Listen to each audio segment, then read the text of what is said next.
Good morning everybody. आज जो हम लोग शुरू करने वाले हैं वो 11th क्लास के 3 पॉइंट्स के बारे में आज हम डिस्कस करेंगे और उस पे न्यूमेरिकल्स कैसे बनते हैं उसके बारे में समझाएंगे।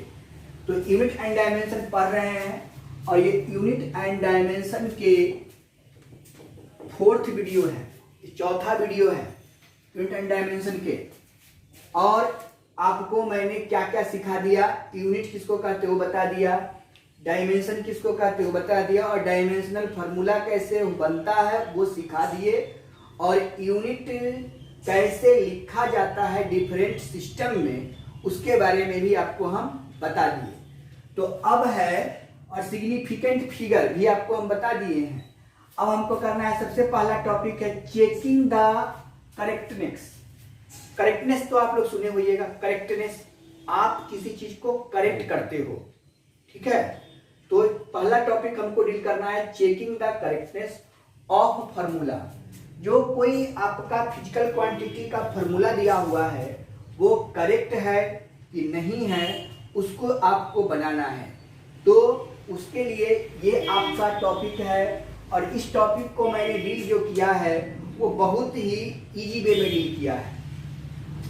तो मैंने इसका ये हेडिंग हो गया और मैंने क्या लिखा है कि checking the correctness of formula जो है वो डिपेंड्स करता है डायमेंशनल फार्मूला पर। यानी कि आज जो हम लोग किसी भी फार्मूला का जो हम लोग देखेंगे कि वो रॉन्ग है या राइट है, उसको हम डायमेंशनल फार्मूला के मेथड से मतलब 30 सेकेंड में आप चेक कर सकते हैं कि वो सही है कि गलत है। आज उसी चीज के बारे में हम लोग देखेंगे। तो सबसे पहला जो आपका checking the correctness of formula है वो है क्या। तो हम लोग जो भी फार्मूला लिखते हैं उस फार्मूला में आपको एक इक्वेशन रहता है। तो इक्वेशन ऑफ एनी फार्मूला, देखिए पहला हम लोग देखेंगे equation of any formula. Equation of any formula bracket में आप लिख सकते हैं equation of motion, time period वगैरह वगैरह बहुत सारा चीज। Equation of motion, time period जो भी चीज है इसे लिख दिए equation of any formula, bracket में लिख दिए equation of motion, time period, और भी जो होगा उसको लिखेंगे, इसे डॉट डॉट कर दिए। Is depends upon term of LHS and RHS of dimensional formula. यही पहला आपका काम खत्म हो गया। अब इसको हम चेक करके बताते हैं कैसे करेंगे। आपको कहेगा प्रूफ दैट या चेक द करेक्टनेस। पहला फार्मूला हमने ले लिया कौन सा, S बराबर UT plus half AT square, ठीक है। S बराबर UT plus half AT square. दूसरा फार्मूला आप लिख सकते हैं V equal to U plus AT। तीसरा फार्मूला लिख सकते हैं V square is equal to U square plus 2AS। चौथा फार्मूला आप टाइम पीरियड का भी लिख सकते हैं, time period equal to 2 pi under root L/G, ठीक है। ये आपका फार्मूला हो गया। अब इसको चेक करना है डायमेंशनल फार्मूला के मदद से। तो पहला के आप देख सकते हैं फर्स्ट में LHS इक्वल टू कितना है S। तो dimensional formula shortcut dimensional DF, dimensional formula of S is equal to क्या होगा, M0 L1 और T0, ठीक। अब RHS नाउ RHS लेंगे तब भी हमको डायमेंशनल फार्मूला यही आना चाहिए। अगर LHS RHS के डायमेंशनल फार्मूला के बराबर हो जाएगा तो आपका फार्मूला करेक्ट हो जाएगा, अदरवाइज रॉन्ग हो जाएगा। तो RHS में देखिए क्या लिखा हुआ है, UT plus half AT square. यहाँ देखिए डायमेंशनल फार्मूला में कांस्टेंट को नहीं लिया जाता है, पहले भी बता चुके हैं। यहाँ इनिशियल वेलोसिटी है तो इनिशियल वेलोसिटी कितना आ जाएगा, 0। तो 0 में t से गुना करेंगे तो पूरा हो जाएगा 0। क्या बच जाएगा, AT स्क्वायर। एक्सेलरेशन का क्या था डायमेंशनल फार्मूला, mLT-2। कोई कंफ्यूजन है, सॉरी m0 L1t-2। ये हो गया एक्सेलरेशन का, इनटू यहाँ पर t है तो t का स्क्वायर कर दीजिए। अब इस दोनों को क्या कीजिए, बेस सेम होता है तो पावर जुड़ जाता है, तो m0 L1 और t के पावर -2 प्लस 2 सॉल्व कर दीजिए तो क्या आ गया, m0 L1 और t 0। दोनों आपस में देखिए LHS का डायमेंशनल फार्मूला RHS का डायमेंशनल फार्मूला दोनों आपस में इक्वल हो गया। Hence dimensional formula of LHS is equal two dimensional formula of RHS। अगर हो गया तो फार्मूला मेरा सही है, ये चेक करने का तरीका होगा। तो इस मेथड से हम कोई भी फार्मूला को चेक कर लेंगे, यहां से लेके और 4 तक। तो एक हम बना दिए, 3 आप लोग को अपने से बनाना है। तो ये टॉपिक आपका समाप्त हुआ। अब हम लिखते हैं डेरिवेशन ऑफ फार्मूला। अब इस फार्मूला, कोई भी फार्मूला का जो डेरिवेशन होता है वो कैसे होता है, उसके लिए मैंने कुछ बताया है और आपको बता रहे हैं। अब ये आपका डेरिवेशन ऑफ फार्मूला कैसे करेंगे, सेकेंड पॉइंट को क्लियर करना है। फर्स्ट पॉइंट को क्लियर कर दिए, सेकेंड पॉइंट को क्लियर करना शुरू करते हैं। इसके लिए मैंने कुछ वर्किंग रूल लिखा है, तो इसमें रूल क्या है वो आप देख लीजिए। सबसे पहले क्या करना है आपको वो बताते हैं। वर्किंग रूल मैंने क्या लिखा है, वर्किंग रूल क्या है उसको समझ लीजिए। वर्किंग रूल में सबसे पहले क्या करना है कि जो भी फिजिकल क्वांटिटी का फार्मूला फाइंड करना होगा, समझे, जो भी फिजिकल क्वांटिटी के फार्मूला को फाइंड करना होगा वह टर्म जो होगा डायरेक्टली प्रोपोर्शनल हो जाएगा, ठीक है, जिस पर वो डिपेंड करेगा। तो यहां पर लिखना है हमको कि find the term, find the term, जो टर्म आपको फाइंड करना है, find the term is directly proportional to dependent term. Find the term is directly proportional dependent term. अब सेकेंड काम क्या करना है, इसमें सेकेंड काम क्या करना है वो देखिए। सेकेंड काम हमको करना है कि सभी जो ये फाइंड द टर्म है उसके डायमेंशनल फार्मूला को लिखना है। यानी dimensional formula of finding term, finding term is equal two dimensional formula of depending term, dimensional formula of depending term. उसके बाद हम लोग यहां से जो डिपेंडिंग टर्म होगा उसका, उस पे कितनी क्वांटिटी किसकी है वो पता हमको नहीं है। तो हम लोग क्या करेंगे कि इस दोनों को बराबर करने के बाद यहां से तीसरा चीज मानेंगे, निकालेंगे, find the quantities, find the quantities of physical quantity, of physical quantities, ये निकाल देंगे। और ये जब निकल जाएगा तो चौथा काम करेंगे, putting the value of quantity in equation first, putting the value of quantity quantity in equation first is called derivation of formula, is called derivation of formula। और ये आपका ये चौथा जो काम करेंगे वह मेरा डेरिवेशन ऑफ फार्मूला बन गया। बस यही 4 काम के दिमाग में फिट रखना है।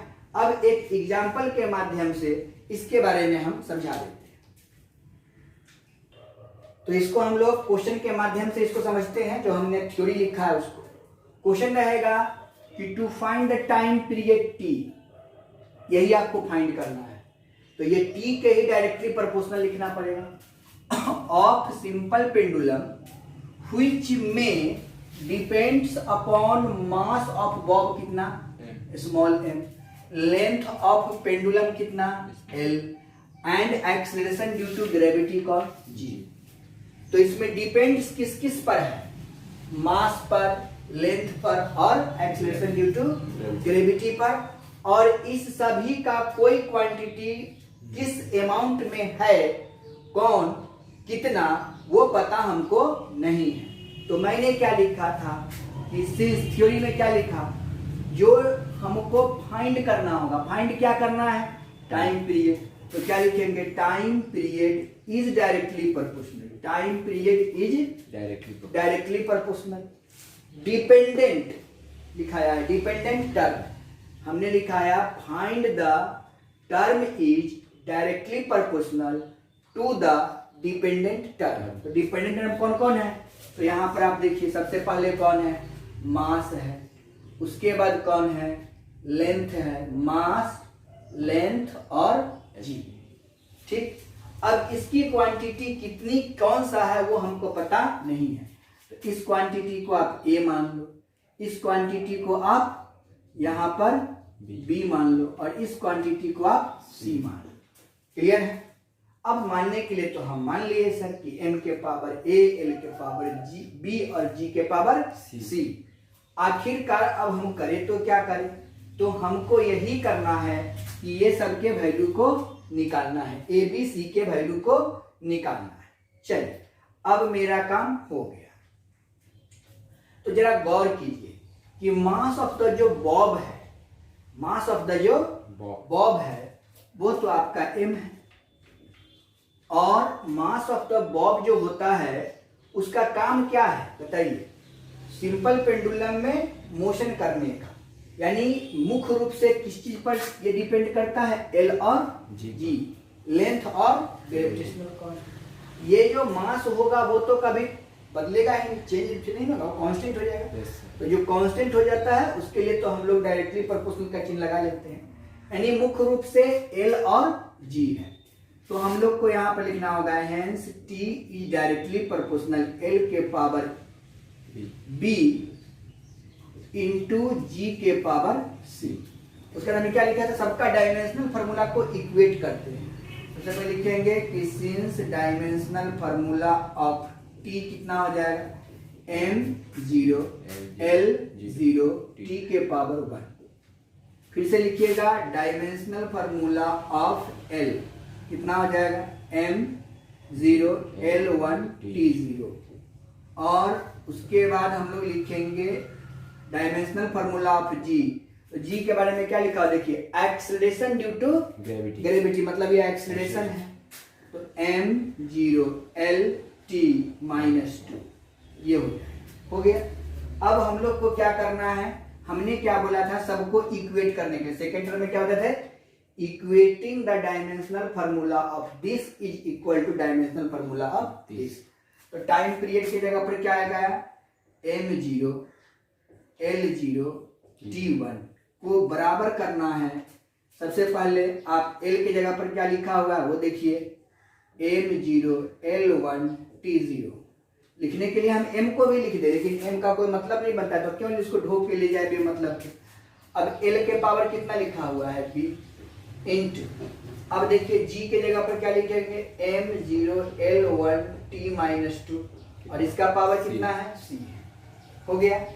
अब इसको तोड़ दीजिए तो क्या लिखेंगे, m0 L0 t के power 1 is equal to m, यहाँ पर पावर कितना है b, तो 0 में b से गुना करेंगे तो b हो जाएगा, 1 में b से गुना करेंगे, सॉरी 0 ना हो जाएगा, 0 में b से गुना करें 0, b में 1 से गुना करेंगे b, और t में 0, यहाँ 0 में b से गुना करेंगे तो 0, ये तो निकल गया। अब इंटू 0 LC और t के पावर -2c। अब m के पावर 0 m के पावर 0, बेस से मतलब पावर जुड़ जाता है, तो हम जोड़िए m0 L0 t1 is equal to, यहाँ पर क्या निकल गया m0, 0 में c से जोड़ेंगे तो कितना हो जाएगा, 0 plus c equal to c, 0 plus b और c है ना, सॉरी b प्लस c हो जाएगा, इसका पावर b इसका पावर c, t के पावर 0 t के पावर 2c, तो t के पावर 0 माइनस 2c। अब इसको इक्वेट किए तो क्या हुआ, m0 L0 t1 is equal to m0 L के पावर b प्लस c और t के पावर -2c।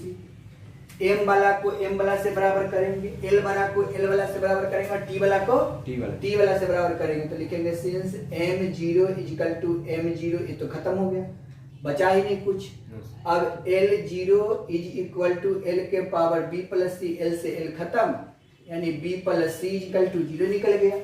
अब यहाँ पर आप देखिए t के पावर 1 इक्वल टू t के पावर -2c, t से t कट गया, तो यहाँ पर -2c इक्वल टू 1, तो c इक्वल टू -1/2।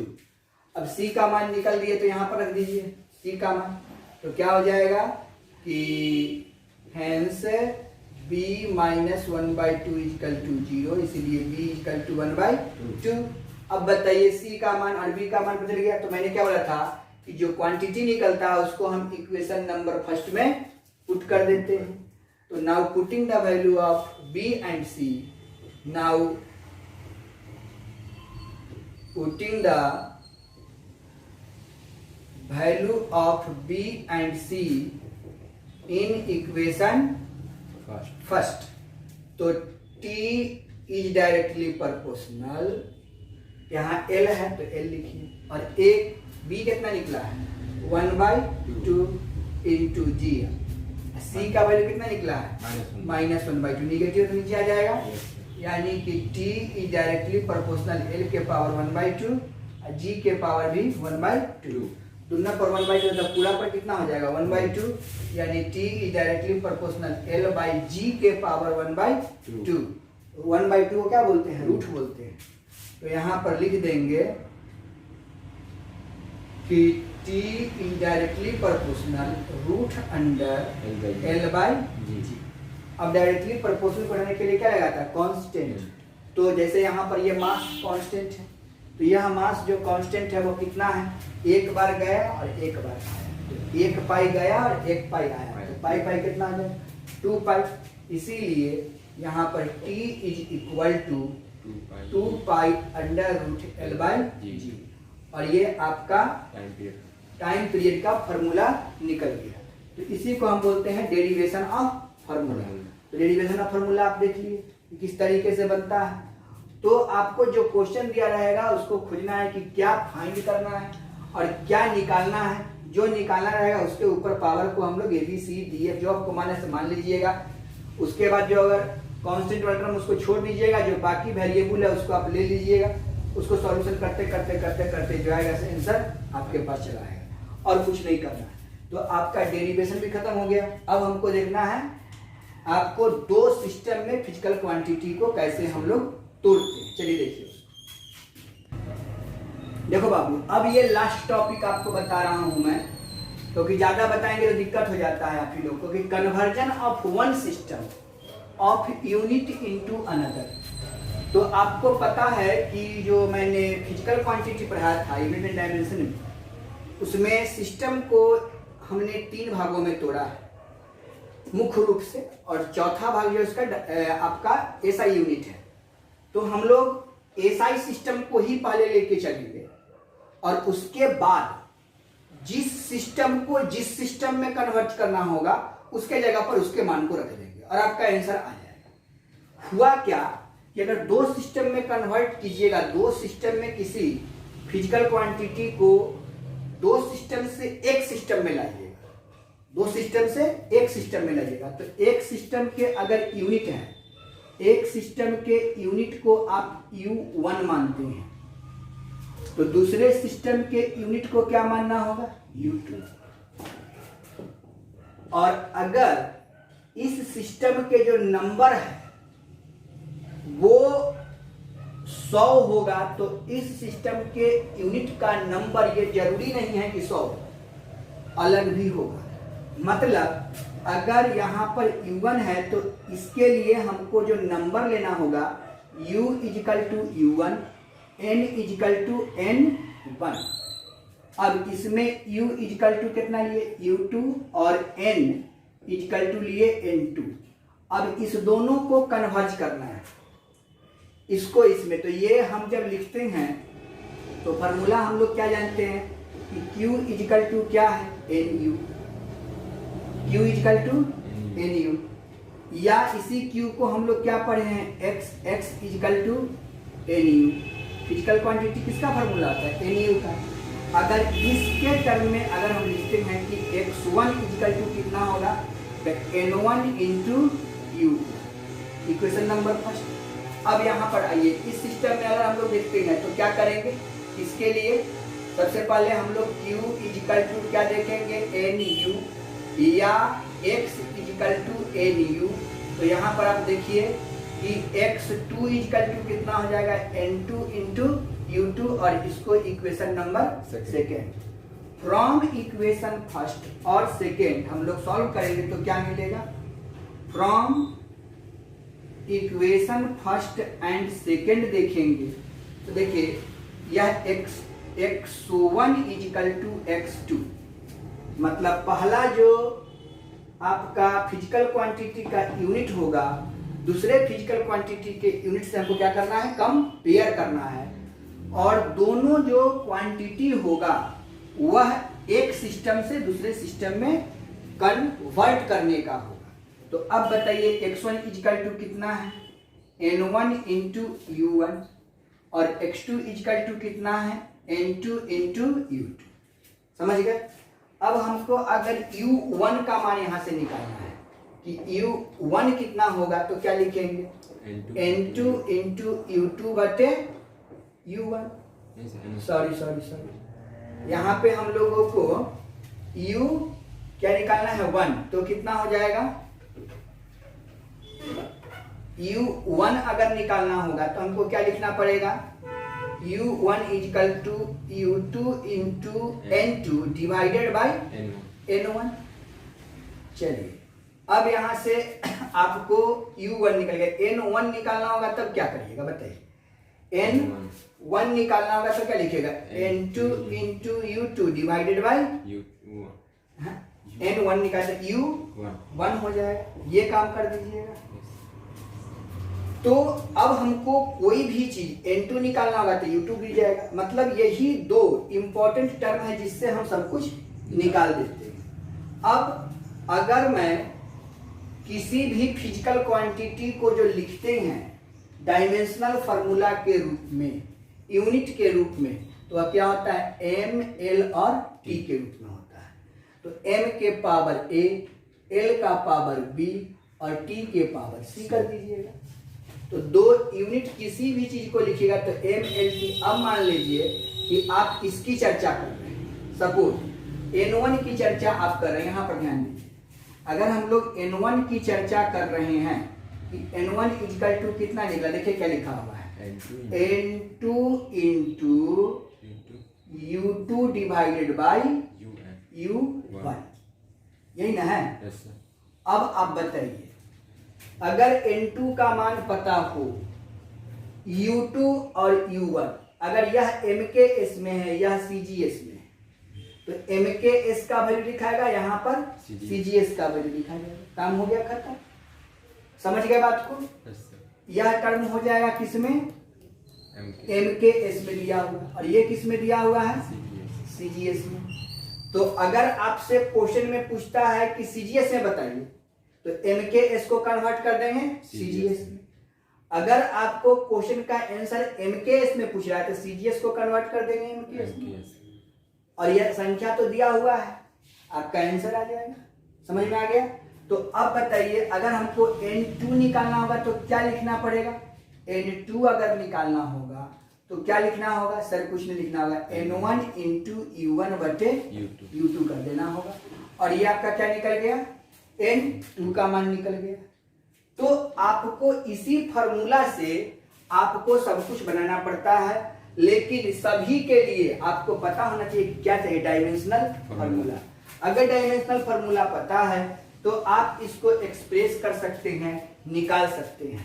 तो अगले वीडियो में हम आपको इस पर न्यूमेरिकल बताएंगे और आपको सिखाएंगे कि न्यूटन को डाइन में कैसे कन्वर्ट किया जाता है, क्योंकि न्यूटन जो होता है वह एमकेएस सिस्टम होता है और डाइन जो होता है वह सीजीएस सिस्टम में होता है। तो एक न्यूटन बराबर कितना डाइन, एक डाइन बराबर कितना न्यूटन, एक जूल बराबर कितना कैलोरी, एक कैलोरी बराबर कितना जूल, क्योंकि जूल और कैलोरी जो होता है वह आपका यूनिट होता है एमकेएस और सीजीएस का।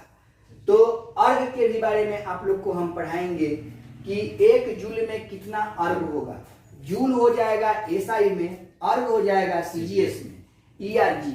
तो कैसे कन्वर्ट किया जाता है एक सिस्टम को दूसरे सिस्टम में, और एक सिस्टम में जो उसका वैल्यू कितना है दूसरे सिस्टम में कितना बन जाएगा, वो तमाम चीज केवल इसी फॉर्मूला से जो N1 into U1 is equal to N2 into U2 के माध्यम से निकाला जाता है। तो आज आप लोगों को हम 3 टॉपिक के बारे में बता दिए। 3 टॉपिक को आप लोग कंप्लीट करिएगा और उससे संबंधित हम अगले वीडियो में इस पर आपको क्वेश्चन कैसे बनाया जाता है वो सिखा देंगे। उसके बाद हम लोग चलेंगे एरर के तरफ। तो फिलहाल आज यहीं तक। इसको शेयर कीजिए, लाइक कीजिए और अच्छा लगे तो दूसरे बच्चों को भी पढ़ने के लिए प्रेरित कीजिए। जय हिंद, जय भारत।